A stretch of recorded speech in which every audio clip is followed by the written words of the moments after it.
waar we ondertussen allemaal aan gewend zijn volgens mij. Dit is een van de eerste van onze ICOM Talks, die we gaan organiseren met een inspirerende internationale collega. En deze zal in het Engels zijn, dus Engelstalig volledig zijn, omdat Ben daarin het beste tot zijn recht komt, denk ik. Maar later zal er een Nederlands verslag worden gemaakt en we zullen in de toekomst ook gaan kijken naar wat we kunnen doen. Het zal niet altijd in het Engels zijn, er zullen ook Nederlandstaligen zijn. Dus we zullen echt zoveel mogelijk internationale collega's aan het woord laten en kijken hoe we dat zo goed mogelijk kunnen doen. Hoi, mijn naam is Justin van den Berg. Ik ben een ICOM boardmember. Ik ben het bestuurslid voor Nederland. En ik zal nu overschakelen in het Engels. Dat is ook makkelijk voor Ben. Als we vragen hebben, zet die vooral in de chat. Ik heb collega's die meekijken, dus als er vragen zijn, dan het handigste is natuurlijk Engels. Maar we hebben ook wel een lichte understanding van de language om het te vertalen on the spot. Dus ik heb er veel plezier in en ik heb er veel zin in. En ik ga nu naar Ben. Hi Ben. So nice to have you. For us, it's a good afternoon. For you, it's a good morning, I believe, since you're in. Are you in the NYC? Are you in New York City as we are speaking? Yes, yeah, I'm in New York. Wow, there's a difference in 6 hours. It's 9 o'clock there. Yeah, it's not too early. It's all right. It's a proper way to begin the morning. Well, I welcomed everyone for this ICOM talk. We are hosting, this is the first actually of the ICOM talks. We are hosting them to give a platform to inspirational speakers from across the globe in the sense of the ICOM definitions and workings. And we've actually met in Prague, where you were one of the speakers with Craig Middleton, who's also brilliant on queer and LGBTQI heritage. But he's Australian, you're American, and you're actually the executive director, if I'm correct, of the American LGBTQ Museum. That's right. Absolutely. I would say fire away. I'd love to. All right. Wonderful. Thank you so much. Thank you, Justin, Lotte, Eseline, Milu, everyone at ICOM for this very kind invitation to be with you all today. I am going to be sharing a PowerPoint. So I'm going to share my screen. And for those of you who were at ICOM Prague, you will hear some familiar topics, but I've also addressed more of an updated conversation for some of the progress that's happened in the past year plus since that talk. So looking forward to being with you all today. Thank you for having me. And I'll just dive right in.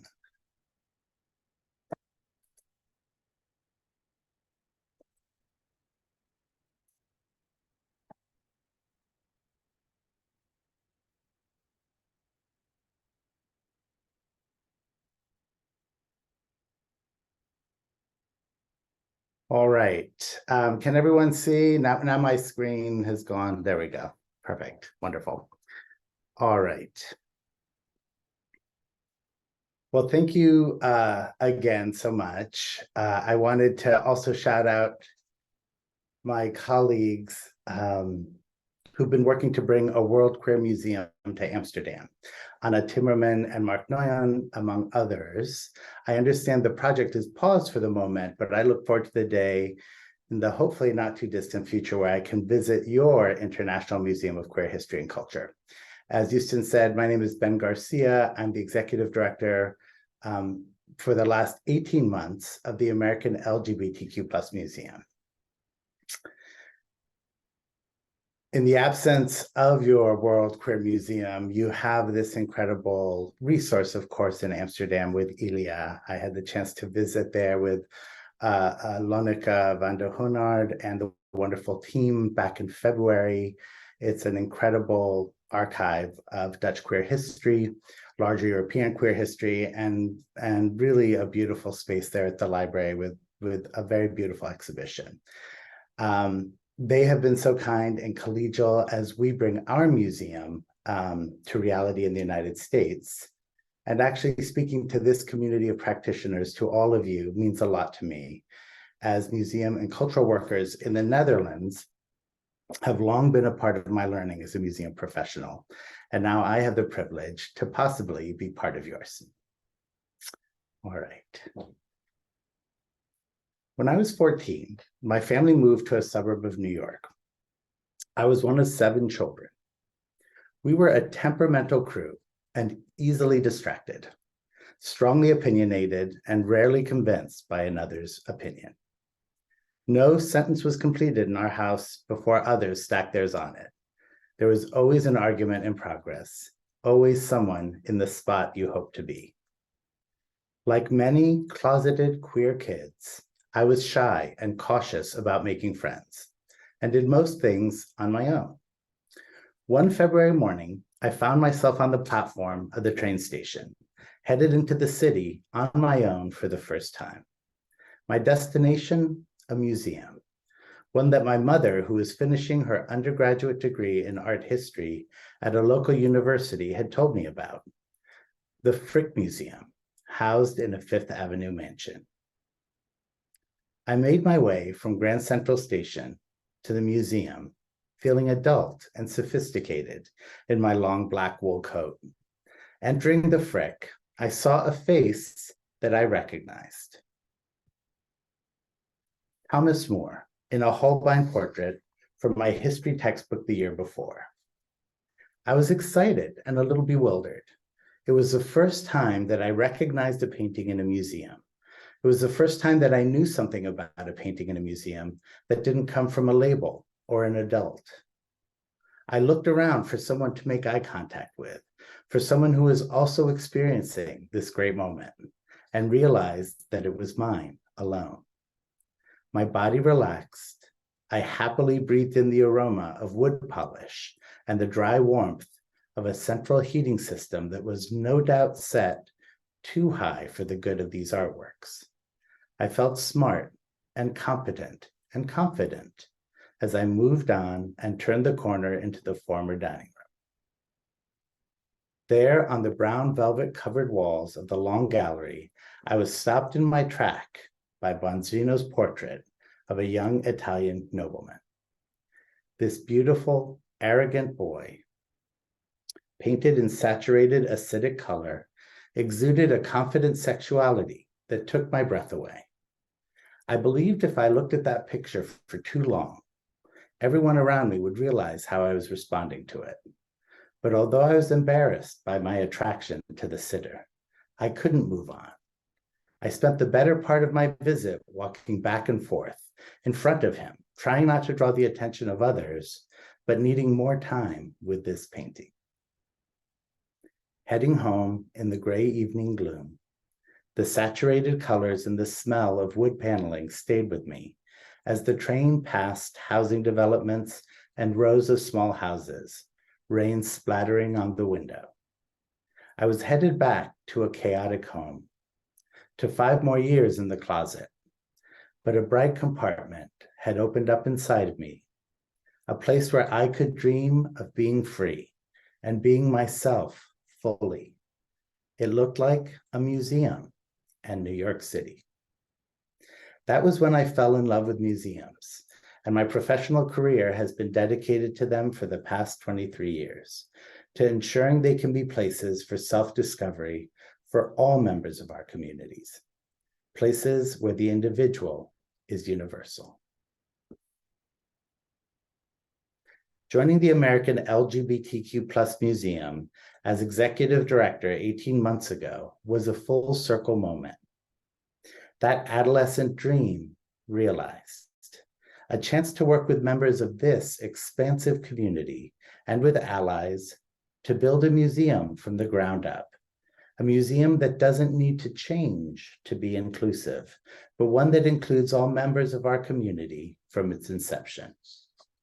I think about what this museum might mean to future generations of queer youth coming to New York or finding us online and finding a place where they can be free and themselves fully. At the American LGBTQ+ Museum, our vision is of a world where all people work toward and experience the joy of liberation. All people, members of racial and religious minorities, immigrants and refugees, the incarcerated, the impoverished. The late Urva Shivad, a founding board member of our museum and a lifelong activist for queer equality, envisioned this museum as a school for activists. Our board chair, Richard Burns, another longtime leader in the movement, called the founding of this museum a political act.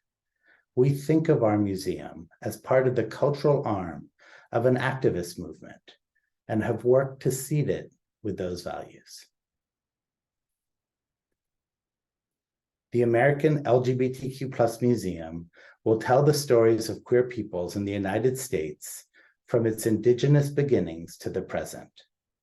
Thousands of stories that haven't been told before in museums, stories brought to life through the work of LGBTQ+ creatives and scholars. It will be a beacon for people around the country and maybe around the world who haven't yet experienced queer liberation. It will be a space of celebration, connection, and hopefully deep meaning. A liminal space where the connection to our ancestors will be strong. LGBTQ+ people have always been a part of history.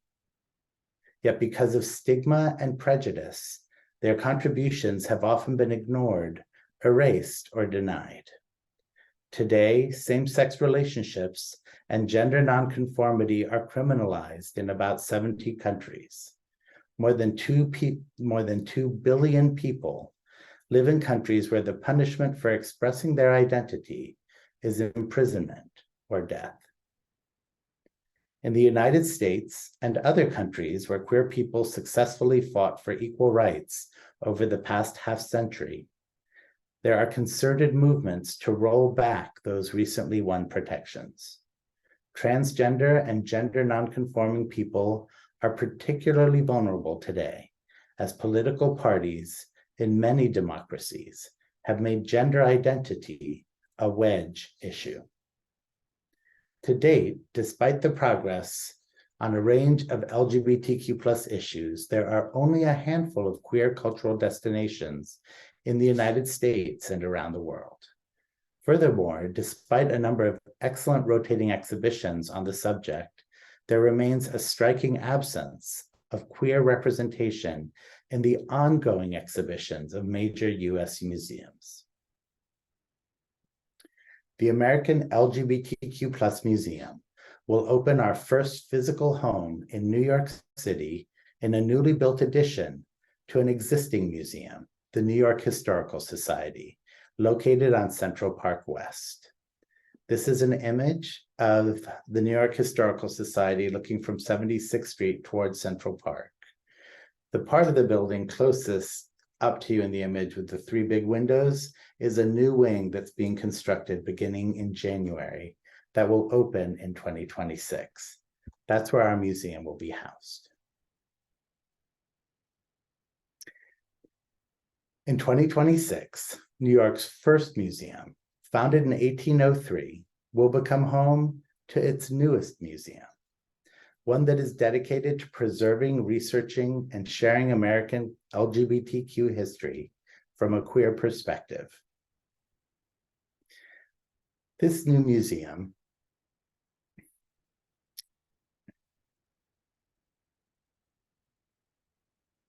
I'm having a hard time advancing the slide. 1 second. There we go. This new museum joins the Stonewall National Museum and Archives in Florida, the GLBT Historical Society in San Francisco, and our sister institution pictured here, the Leslie Lohman Museum in New York City, as well as a burgeoning set of European and Australian queer history museums that serve as sites of commemoration, learning, pilgrimage, and activism. Sites like Ilia in the Netherlands, Queer Britain, the Schwules Museum in Berlin, Cone, the Gender Museum in Denmark, and Qtopia in Australia. Currently, there are more than 11 million Americans who identify as LGBTQ+. In February 2020, a national Gallup poll found that 21% of US adults under 25 now identify as queer. Let me say that again, more than 1/5 of adults in the United States under 25 now identify as part of the queer community.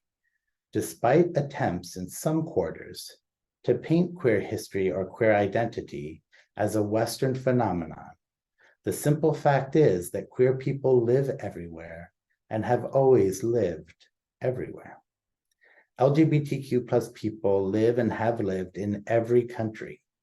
Therefore, every country has an obligation to document and share that history.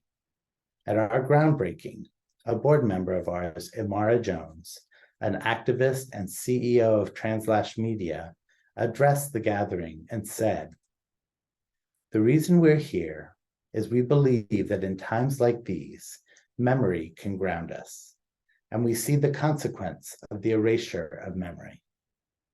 Too many people are not here today because they didn't see themselves in the world. No one told them that they had a place. No one told them that they had a history. No one told them that they were worth remembering. Today, we are joined in hope because an LGBTQ+ museum, done in the right way, is an act of restoration, an act of hope for people who have yet to be born, people whose names we shall never know, people who have the opportunity to thrive, because today we are giving them the gift of memory." As a startup, the American LGBTQ+ Museum will not squander its opportunity to re-examine the underlying assumptions of museum best practice in all areas: governance, collections, operations, content. We're working to queer the museum form and set new possibilities for what museums might become. First and foremost, as I mentioned before, we intend to be part of the movement for LGBTQ+ equality and not simply a documenter of that movement. That means we will generate public value in part by advocating for the lives and dignity of queer people globally and providing crucial and reliable understandings of LGBTQ+ history to support our cause. Our case for the museum is built on data and research. Early planning, audience and market research resulted in more than 600 pages of documentation. We spoke with leaders of the LGBTQ+ movement and of the more than 200 queer archives in the US.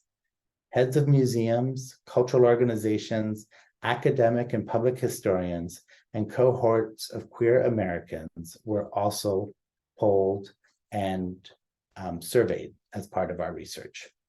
We hired a market research firm to conduct a survey of 40,000 LGBTQ+ households across the United States and received almost 4,000 written responses back. Here's some of what we're planning based on the learning in the areas of content, impact, collections, and community engagement. Our project will have 3 platforms for envisioning and engaging queer history and culture. Instead of building one monolithic major museum in New York, we envision a distributed model for impact with 3 parts. These include 1, our home base in New York, where we'll have 5,000 square feet. I don't know what that is in meters. Someone can do the math and pop it in the chat, of gallery space that we'll devote to a core exhibition, as well as classrooms and program space at the New York Historical Society. We'll partner with the New York Historical Society on presenting rotating exhibitions there as well. So that's one piece. The second piece is a set of traveling exhibitions. We're planning on 8 of them that we will roll out beginning in 2026 over the following 3 years, that we plan to create in partnership with museums around the country. Some will be small panel exhibitions without artifacts on topics of internal conversation aimed for LGBTQ plus community centers. In the United States, there are more than 300 LGBTQ plus community centers, most of them focused on providing direct services to queer people. These small exhibitions will go there and address topics of internal interest to our community, topics that address, for example, the term queer, which is one that's divisive among generations in our community, or that will look at some of the structural oppressions that have been part of our movement, the white supremacy, the misogyny and patriarchy, the gender and transphobia that are still internal to our community. These small exhibitions will be a chance for us to have those important conversations inside our community spaces. In addition to those small traveling exhibitions, we will create mid-sized and several large queer history exhibitions on national topics that will travel to history organizations around the country. You know that our country is very large geographically. Many states have instituted anti-LGBTQ initiatives and introduced anti-LGBTQ bills. And so we want to make sure that every queer person in the United States is no more than a 2-hour drive from one of our exhibitions. And to do that, we are going to engage local history organizations around the country. We sort of address the political right and left in the United States using red for the Republican or right parties and blue for the Democratic or more progressive. So we're going to be looking at purple counties and cities around the country. One example, for example, is Johnson County Historical Society, located in Kansas, outside of Kansas City. Kansas City is a blue city. Kansas is a red state. Johnson County is a purple county that sort of bridges the two. And the director of their historical society wants to regularly take our products, our exhibitions, to show in their museum because they believe they have the relationships locally to be able to present queer history without being attacked in the ways that things are so polarized right now in our country. So that's the second part of the strategy. 8 traveling exhibitions that show up at historical societies and museums around the country. The third, unsurprisingly, is a digital museum, one that we are going to create using born digital experiences and gamified experiences. The goal for the digital museum is twofold.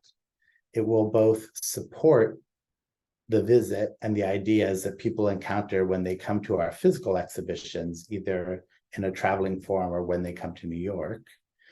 But mainly it's aimed at those people who won't be able to come to one of our physical exhibitions. And it will provide them ways to engage around their identity in its fullness in situations where they're not allowed to do that in their real world, in their real lives. So for that reason, we are investing as much in creating this digital museum as we are in the other 2 platforms combined.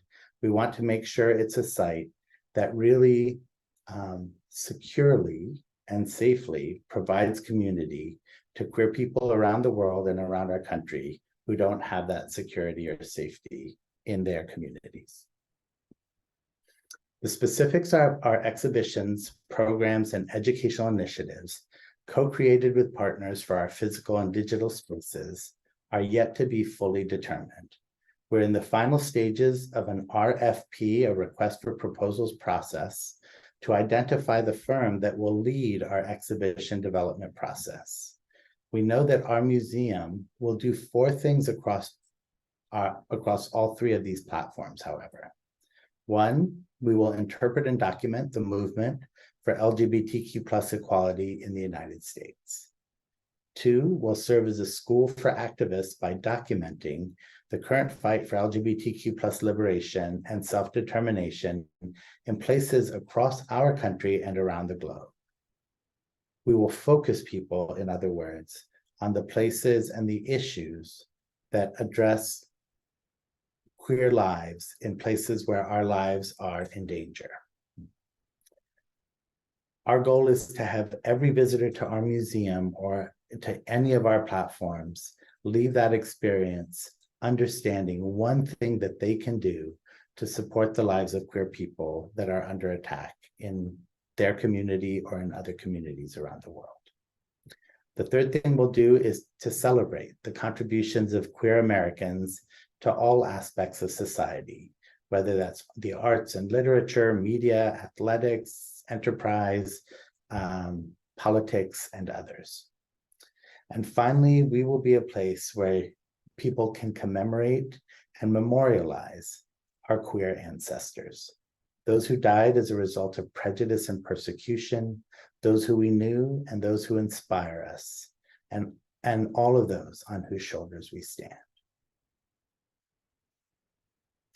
When it comes to collections, we are taking an approach that we've arrived at quite recently. As a museum veteran, I've dedicated much of my career to decolonizing museum collecting practices and have long despaired over the acquisitive imperative of many museums. Museums that will gladly pay millions to secure a work of art while cutting staff and community outreach programs. Museums that have histories of extraction without consent, that happily accepted trophies of war and invasion. Museums that spend huge sums on ensuring artifacts are well housed, while ignoring the people outside their very walls who are unhoused. Museums that have only recently been held accountable for some of these actions and attitudes. This reflex to acquire, to hold, and then to gatekeep access is something that our museum is determined to queer. Starting a collections program from scratch means that, in addition to obtaining documented consent in this moment for holding the belongings that someone gives us, we can set a standard where we collect only as a last resort rather than as a first assumption. There is no doubt that there is an opportunity for our museum to collect artifacts of historical significance that would otherwise be at risk of loss, damage, or destruction, including artifacts associated with particular queer individuals, and to document the intangible dimensions of our culture through oral histories and the like. There's also an urgency around collecting queer ephemera that archivists, librarians, and museum professionals all recognize. The second wave of LGBTQ+ activists and leaders, those that participated in the uprisings and protests of the 1960s and led the movements for equal rights in the 70s through the 2000s, are aging. And unless we capture their recollections and stories and secure their documents and artifacts, we will lose crucial information about the movement for queer liberation. However, there are more than 200 LGBTQ+ archives already in the United States. Some are community-run, many are at universities and libraries. Additionally, major museums and history organizations around the country are now seeking to build their collections of artifacts related to queer history. We heard clearly in our research and our outreach from our peers in these archives that what is needed is not an additional archive and collection, but one that can but support for the existing collections around the country. So we decided that we will not be a collecting museum and rather use our platform and our resources to support the health of the ecosystem. We'll borrow for exhibitions, pay loan fees, and conserve and digitize artifacts, and hopefully return them to their homes in better shape than when we receive them in some instances. We'll collect items that will be on view in our core exhibition, and that's the only place where we will actually accession artifacts, because we don't want to be renewing loans for an exhibition that will be up for 10+ years every 6 months or every year. But everything we accession will be on view in that exhibition. In some instances, we may act as a clearinghouse or as an intermediary or a temporary site for collections that are in danger of being destroyed or lost. But our goal is to serve as that intermediary, connecting donors with existing archives, and then supporting the network by putting our resources into those organizations rather than building our own.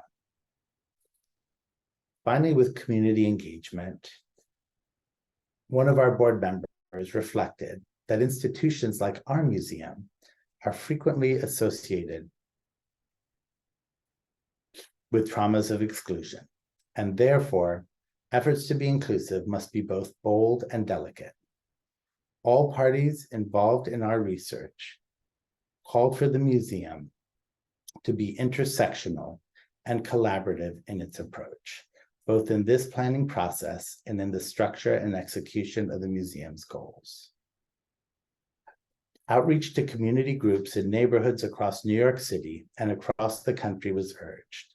Many participants suggested the museum endeavored to flatten hierarchies by engaging community members at all levels of the planning, including the creation of community advisory panels. Physical and economic accessibility were paramount for many of the people we spoke to, and specific requirements of proximity to public transit, free admission, and all gender restrooms were mentioned frequently. We've made decisions to support what we heard from our community folks. Our board organized itself from the beginning to be majority representative of queer Americans of color. We have a gender balance board that represents the full spectrum of gender identity and expression. And we have a board with members in each of 6 decades, so that it's a board that has a real range of ages. Half of the board is under 50. We wanted to make sure that this museum is a museum that is looking to the generations that will be coming and visiting us 10 years from now, that it's looking both forward and back and thinking about the legacies of those on our board and those who they worked with in the movement, as well as the needs for the future of our community and our movement. First and foremost, we need to identify partners around the country so that the contributions of queer people and activists living in places like Lima, Ohio, Tucson, Arizona, or Birmingham, Alabama, are included alongside those from LA, San Francisco, and New York. We need to make sure that we are not centering New York in this organization, even though our physical headquarters will be in New York City. Starting a museum in this moment requires true humility and a listening stance. We have much to prove and much trust to earn. We'll need to own our inevitable mistakes and learn from them, accept external criticism, be transparent, and act mindfully. We need to work to expand capacity in the existing ecosystem of LGBTQ+ history. While honoring our physical home, we need to avoid situating it as the center of the queer universe. We need to be truthful about the structural racism and misogyny that was and still is part of our communities. And we need to set careful goals and benchmarks for growth. All of that, no big deal.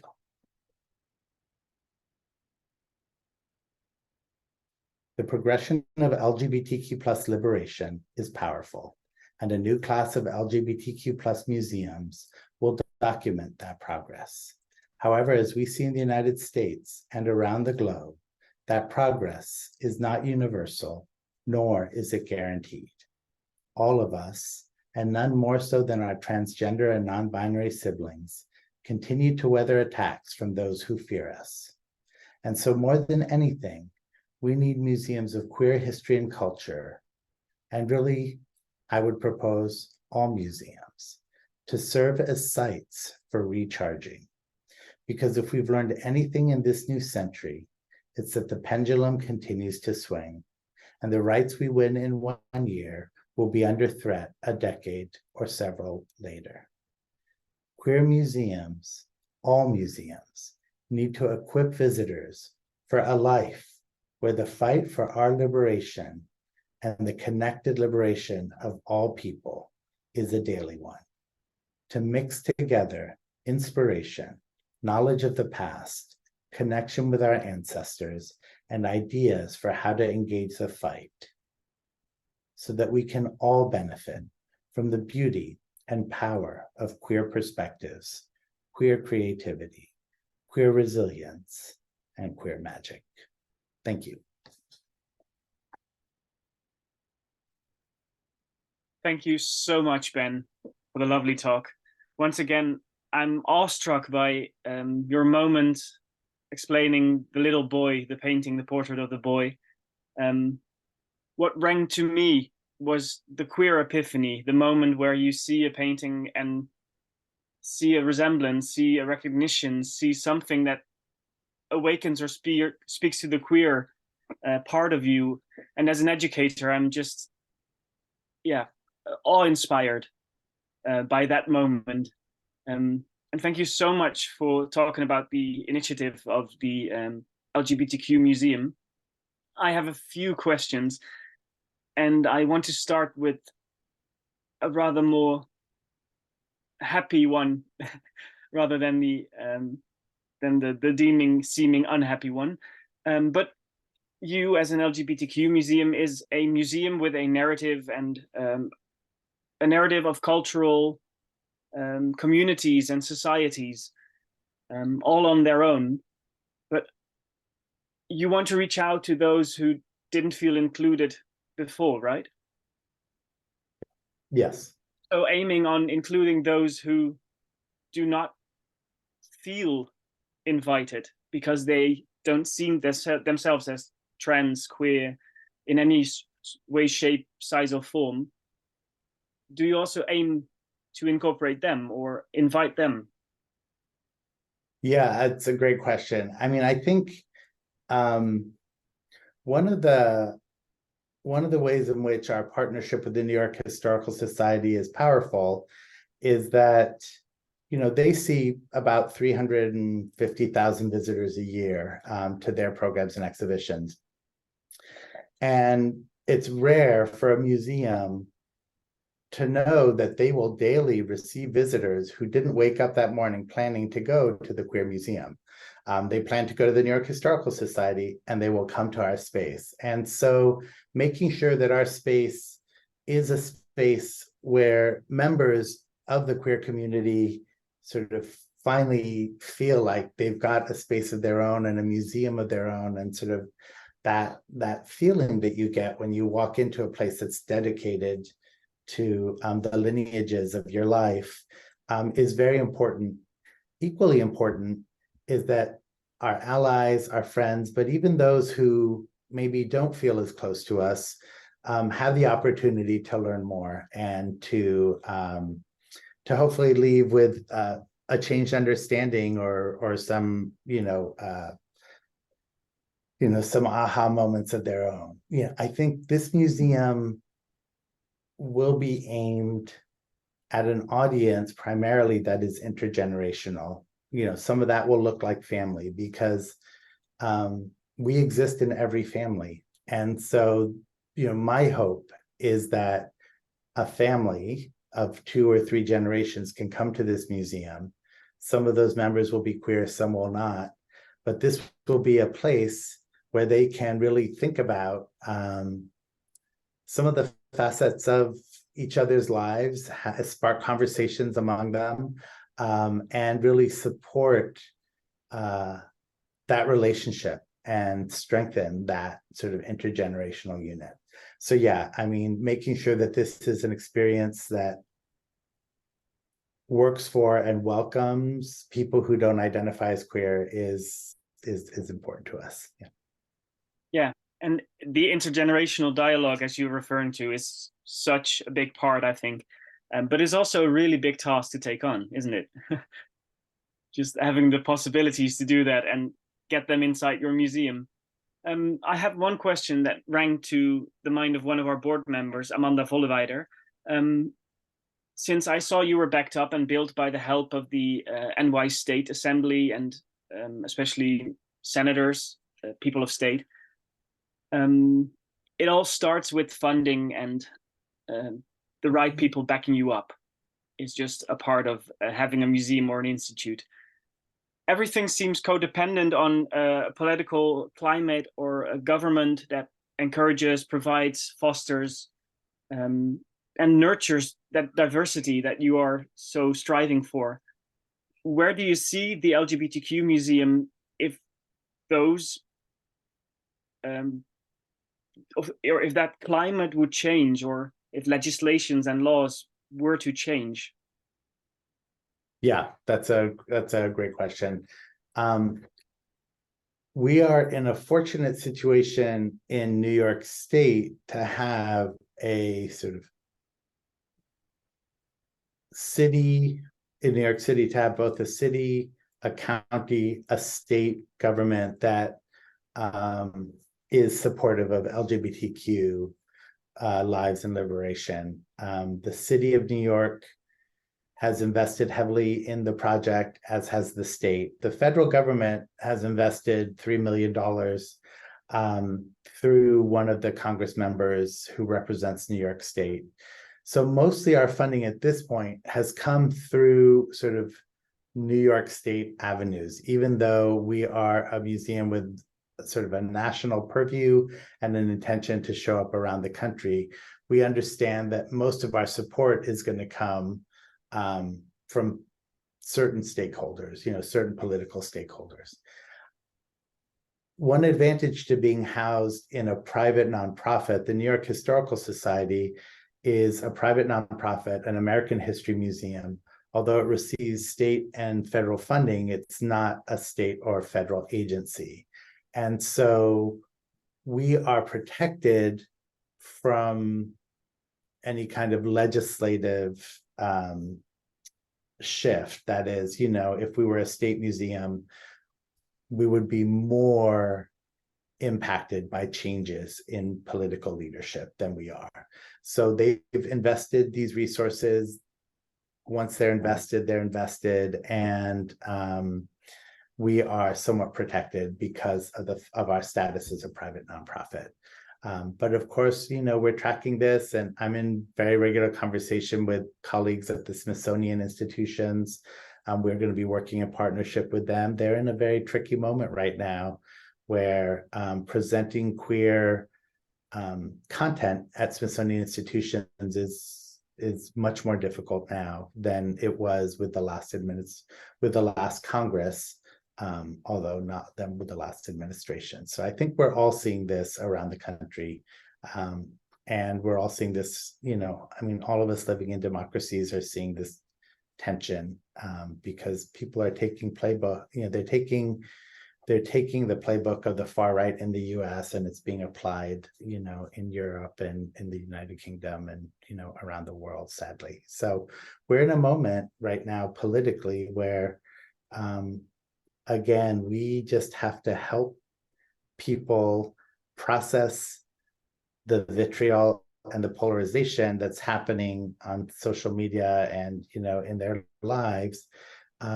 But we also have to help them understand the small steps that every single person can take to sort of just push back, keep things in a civil place.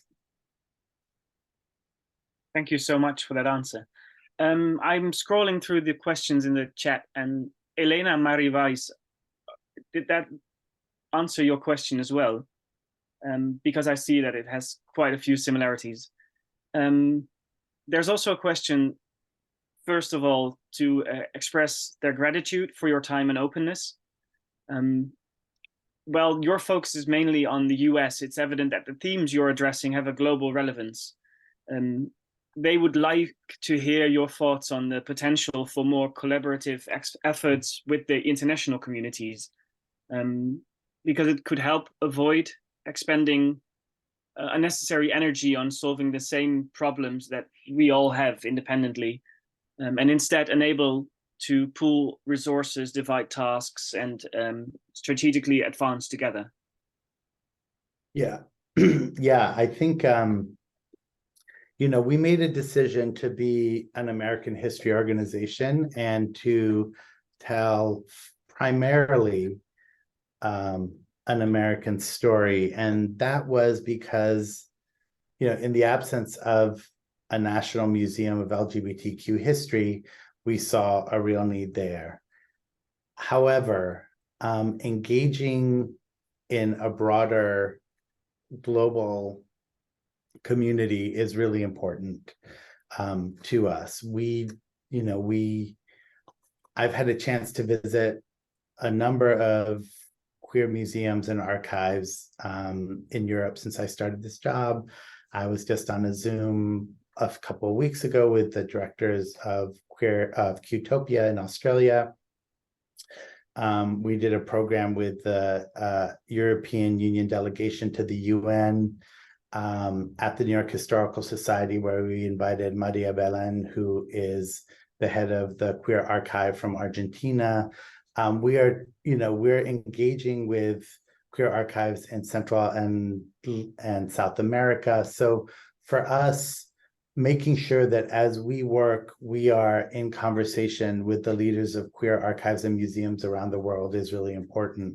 We have a very warm relationship with the folks at ILIA, with Anna, at the World Queer Museum. And so we and the talk at ICOM and this group, and I'm getting involved with ICOM US as well. I think it's really,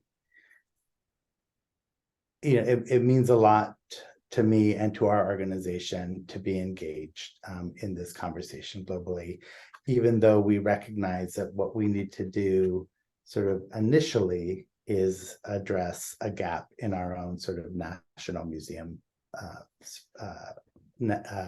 ecosystem by doing an American history museum. Yeah. Yeah, and it's, to quote someone from the queer movement, act up, speak up. Yeah. Would be the first step to actually doing that. Marijke Huisman actually posed a question that takes a step back. What does queer mean to you in your talk? Is it about specific groups or people or something else too? Yeah, it's such a great question, and it's one that I think is very active. I mean, that term, I guess for me, when I speak of queer, I speak of an umbrella of over identities that push against binary expressions and that are lived experiences that are different than heterosexual and cisgendered. So it's a very large set of experiences, and there's new ways in which identities are being expressed daily that sort of, I think, fit within queerness.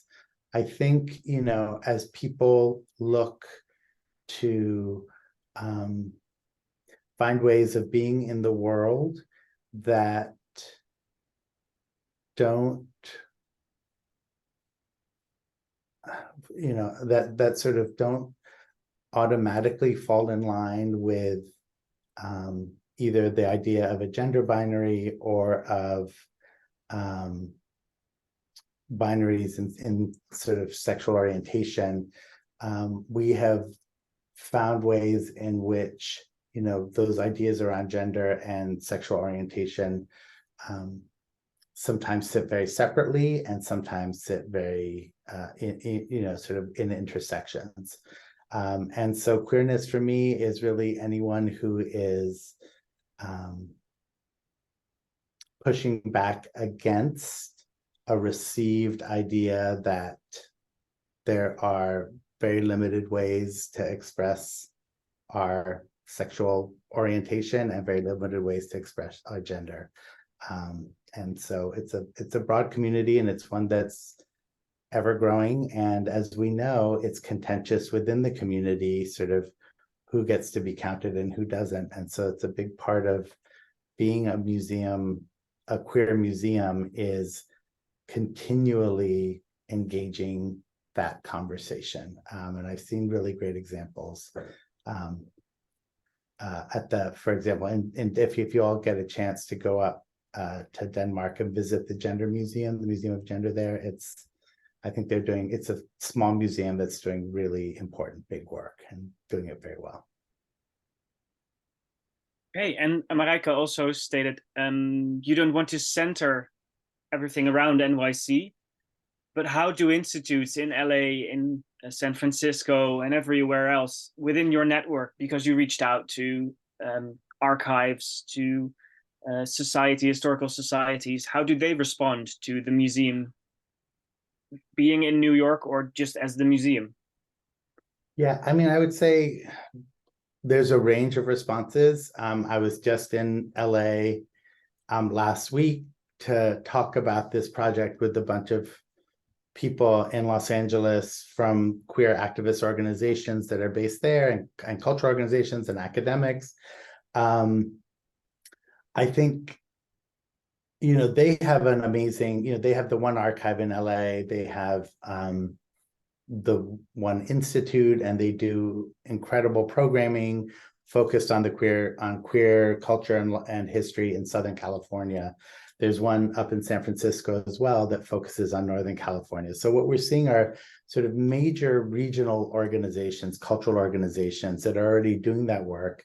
And as we talk to them, we just talk about wanting to work in partnership to sort of take their products and for them to take ours, to collaborate.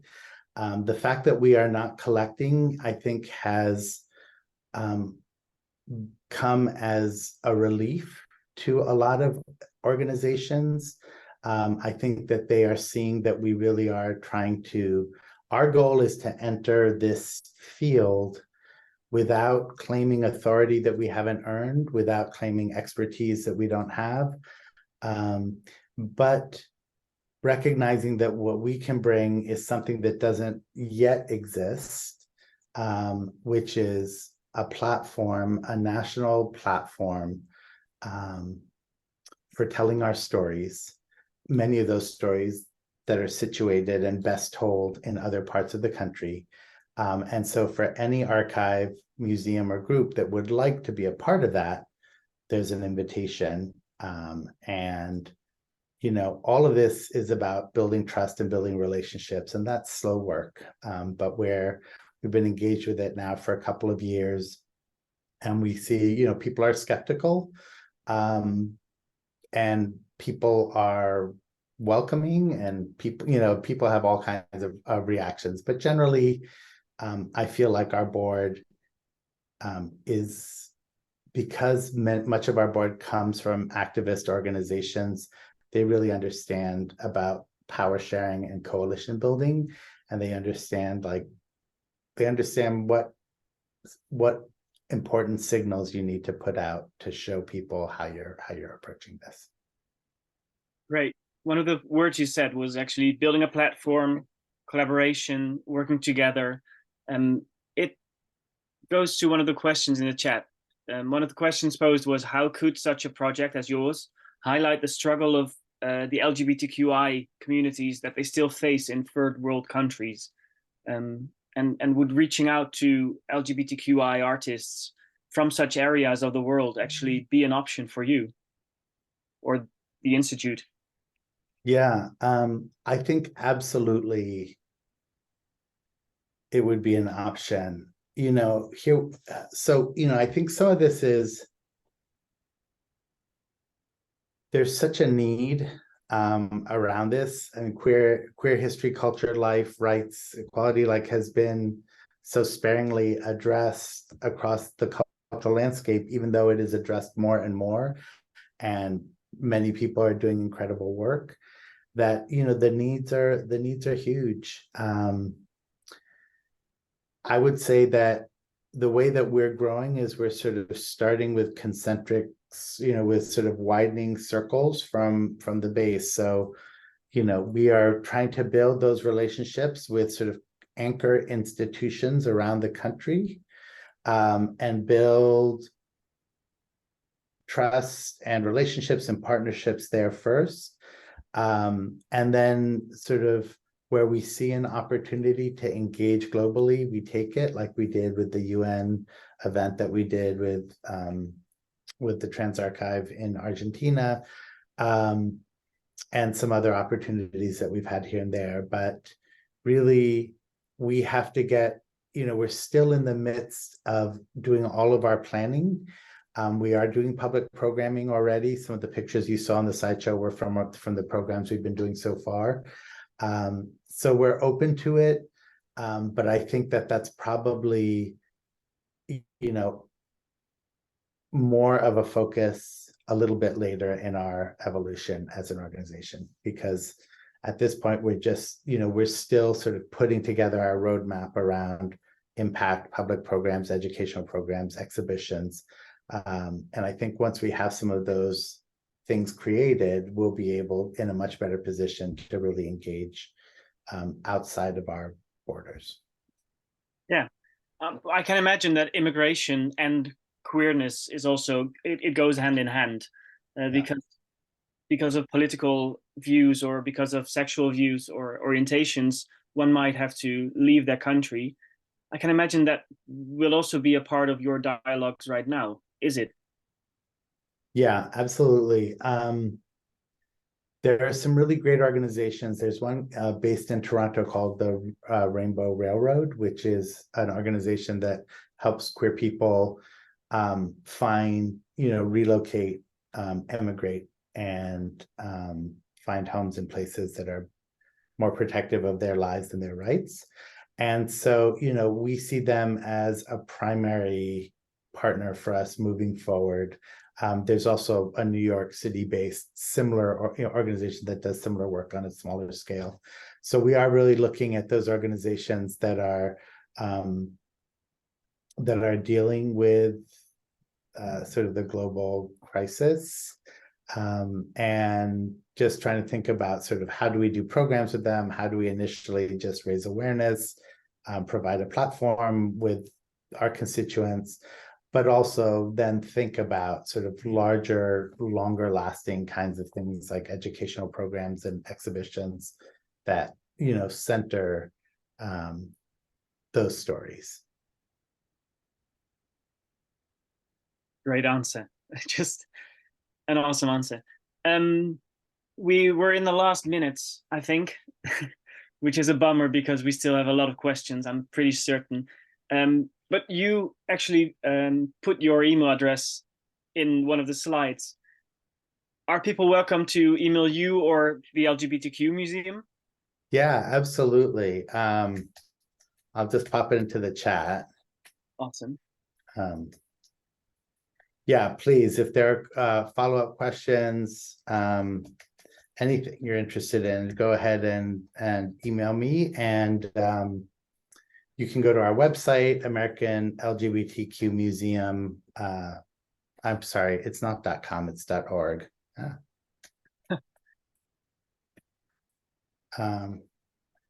So it's AmericanLGBTQmuseum.org, and that will get you there. Final question, and I had it written down, and I also see it in the chat. Apart from your, as you said, obligation to document, do you see a need for LGBTQI museums all over the world at a national scale? And the most important question is, where can we start now? Because somebody stated in the chat that as a regular museum, we increasingly have school groups whose parents do not allow their children to go to the museum because they think we are using subliminal messaging and those kinds of topics within the queer community and the LGBTQI field. How do you think regular museums can start or deal with that? Yeah, I mean, museums that are sort of situated broadly to sort of the whole audience are such important players in this, and sort of figuring out the ways that you can authentically incorporate queer stories in your stories, especially in your permanent exhibitions, because lots of museums do great work with rotating exhibitions, but we need these stories to become more and more just normalized in ongoing exhibitions in natural history museums. We're talking with a group of 5 natural history museums about an exhibition on gender fluidity and same-sex relationships in the biological world that will just be in natural history museums, which is where lots of families go. I think it requires the courage and conviction of the leadership of the organization to say, we may be being accused of something, but what we're doing is just telling a fuller picture of history and of the lived experience of people in the Netherlands, or in this region, or in Europe, or in the world. But really, it's powerful for people to come to a queer museum if they're queer, but it is more powerful in some ways for them to see their lives reflected in all of the places that their family shows up, in the library, in the school, in the local museum. And that's the goal, is to not necessarily, a queer museum will always have a place, but we need all museums to be telling pieces of this story. So yeah, just all of us have that moment when we're putting together our interpretive plan, when we're putting together an exhibition, we're editing and curating. That's what we're doing. And so just do that, go that extra step to find a queer story to include in your local history exhibition, or in your local art exhibition, or in your national, exhibitions. Yeah. Thank you so much. And thank you for allowing us to be part of your fuller picture. I don't know whether it's possible, but can we unmute everyone and just give you a little round of applause? I don't know how that would sound, but is that a possibility? Or just thank you, Daniel. Thank you all so much. I really appreciate it. It's been wonderful to be here. So thank you. It's been great. Thank you so much. And take care. To all that were present, thank you so much, and have a good day, and be part of the fuller picture. See you at the next one.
Ik heb even een aantal... Ik denk dat ze namelijk deels zijn andere dingen aan het doen zijn en niet weten dat het nu is afgelopen. Ja, dus precies. Ja, ik dacht of ze zitten nog eventjes te knippen knippen en plakken in de comments, maar nou ja. We kunnen de chat inkrimpen en daar een verhaaltje van maken. Ja, ik neem het sowieso mee in het verslag allemaal. Nou, dat is leuk. Toekomst. Ja, het was heel erg leuk. Yay. Heel erg leuk. 68 op het hoogtepunt. Ja. Ja. Dus die had het over 9, ik had het over 15. Ja. Maar nou, dat is wel een ICOM recordje hoor. denk ik. Nou, en goed gedaan, Justin. Het was Ja, heel fijn, leuk om zo Justin. te Ben je volgen. echt Het werkte super. ontzettend goed.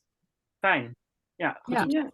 Was ook, op een gegeven moment kwam er eentje in de chat dat ik dacht, dit is een aanval op het Wereldmuseum en op de spullen die gerestitueerd worden, kan je dit ook nog omdraaien en een goede vraag ervan maken?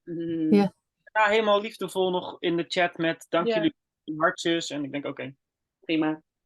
Ja. Ook iemand Nee, hartstikke leuk. die het Wereldmuseum al een paar keer hebben gehad. Dus ik dacht, oh, die naam, leuk. Dit gaat interessant worden. Ja. Ja, tof. Ja. Heel leuk. Nou, helemaal tevreden. Ja. Nou, mooie eerste aftrap. Precies. Inderdaad. En het werkt dus Gefeliciteerd. fijn. Ik was ook een beetje sceptisch met hoe gaat dit werken. En inderdaad iemand zijn PowerPoint laten doen. Kan je dan niet beter een filmpje gewoon op een bepaald tijdstip streamen of wat dan ook. Met een iets hogere production value of zo. Maar dit werkt eigenlijk wel fijn. Ja, toch wel. Mensen willen toch ook blijkbaar graag wel even live iets vragen en zo. Ja. Mooi dat Anna erbij was. Ik zag Ja. haar nu net laatst, dus ik Ja, dacht zag het. direct een opmerking maken. Maar Ja. want dat Wie was is Anna? wat ik in het begin even wilde verduidelijken, is dat er niet altijd een boardmember zal zitten. En dat ik nu ook niet mijn 15 minuten neem. Mijn 15 minutes of fame. Maar dat ik eigenlijk in de plek van iemand anders zat. Ik denk, ik ga daar Ja. niet over uitweiden. En hij stipte het zelf wel even aan, Ben. Natuurlijk omdat een project stopgezet is in Nederland, zij die Ja. mogelijkheid krijgen. En ja, Absoluut. Maar toch heel fijn dat jij het kon doen, Justin. Ja, Want het werkt heel goed. En ik denk ook met zo'n PowerPoint, omdat hij dus elke keer live in beeld, het voelt wel echt alsof je er... het voelt heel persoonlijk op die Ja, manier. het is leuker Dus voor dan mij een filmpje werkt het veel kijken. beter dan een opgenomen filmpje of zo. Ja. Ja, ik denk het ook. oké. Jullie ontzettend bedankt voor alle dingen achter de schermen.